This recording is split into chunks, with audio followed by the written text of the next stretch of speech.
Hindi tayo sang-ayon sa revolusyon. Hindi tayo sang-ayon sa kudeta.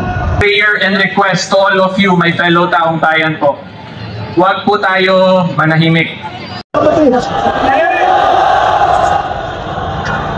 Hindi tayo sang-ayon sa revolusyon. Hindi tayo sang-ayon sa revolutionary government. Hindi tayo sang-ayon sa kudeta. Hindi tayo sang-ayon sa snap election. Hindi tayo sang-ayon sa paglalagay ng civilian military junta. Basta yung hakbang magbubunga ng karahasan at kaguluhan, hindi tayo sang-ayon dyan.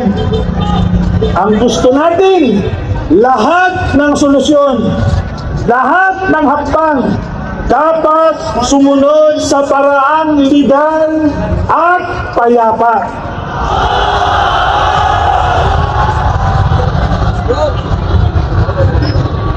Kaya nililinaw din po namin sa lahat. Gusto namin maging maliwanag sa lahat. Hindi po natin hinahangad, ang pagbagsak ng ating pamahalaan bilang institusyon. Sana maging maliwanag yan sa lahat. Ang nais natin ay ang pagbagsak ng katiwalian.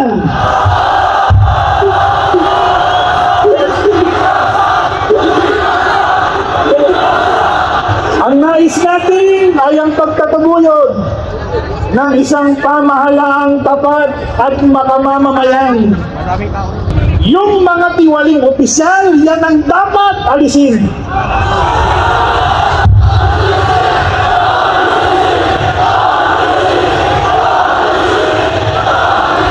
Hindi po yung pamahalaang gumagarantya sa kalayaan ng mga mamamayan. Kaya mga kababayan, malinaw ang ating pinaninindigan. Hindi tayo laban sa maayos na pamahalaan. Tayo po ay laban sa katiwalian. Hindi tayo naninira sa sino man. Tayo po ay nananawagan lamang.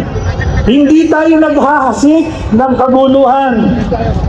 Tayo po ay nananawagan ng katarungan at ng kapayapaan. Hanggat hindi po natutunton, hanggat hindi napapanagot yung mga mastermind sa korupsyon, itutuloy natin ang ating pagmamatsyag at mga pananawagan sa mapayapang mga paraan.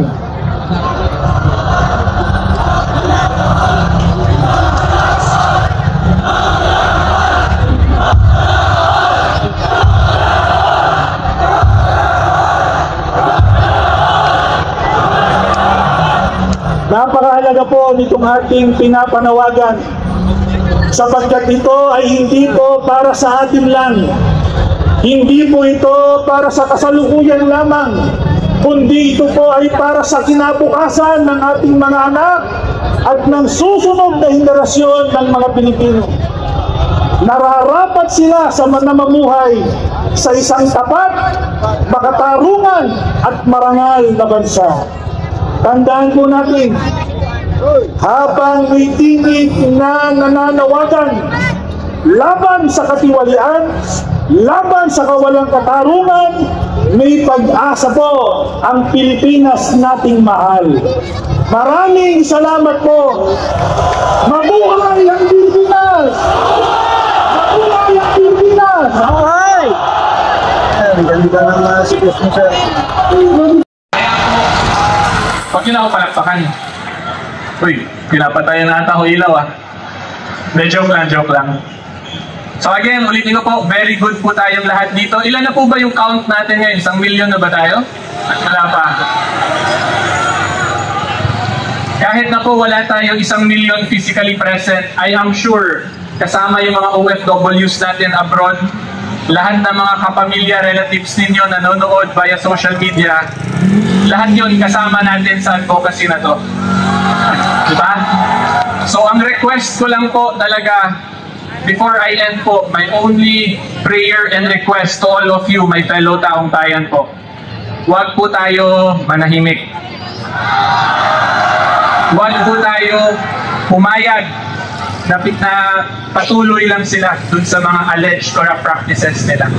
Because if we do that, madidefeat po yung power natin as the Filipino people. Tandaan po ninyo na ang kapangyarihan po ng Republika ng Pilipinas ay nasa sa atin mismo, the Filipino people. We compose the Philippines, the Republic of the Philippines, and the sovereignty po resides in all of us.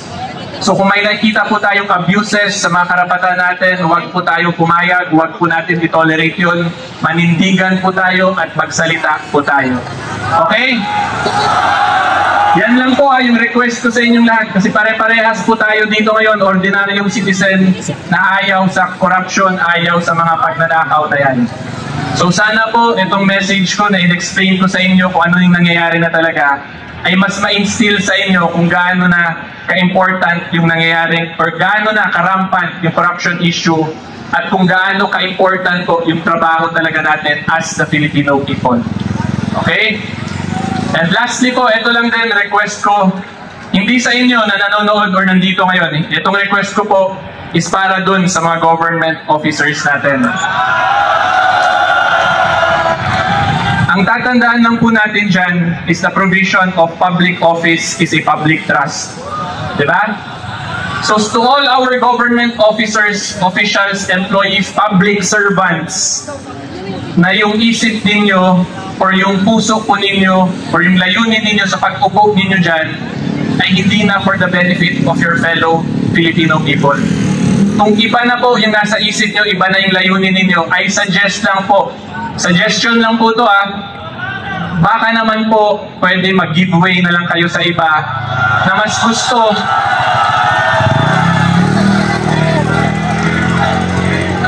gusto magserbisyo sa kapwa niya Pilipino. Diba? Again, ulitin ko lang po, ito po para sa lahat ng mga public servants.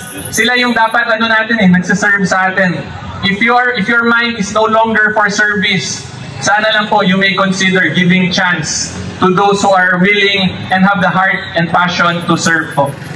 Okay? Klaro na? Okay, so magandang hapon po sa inyong lahat. Thank you very much for listening. This is Attorney Neil Labayon po, your fellow taong bayan, your fellow ordinary citizen na gusto lang po manindigan at magsalita kontra corruption. Magandang hapon po sa inyong lahat. God bless po sa ating lahat.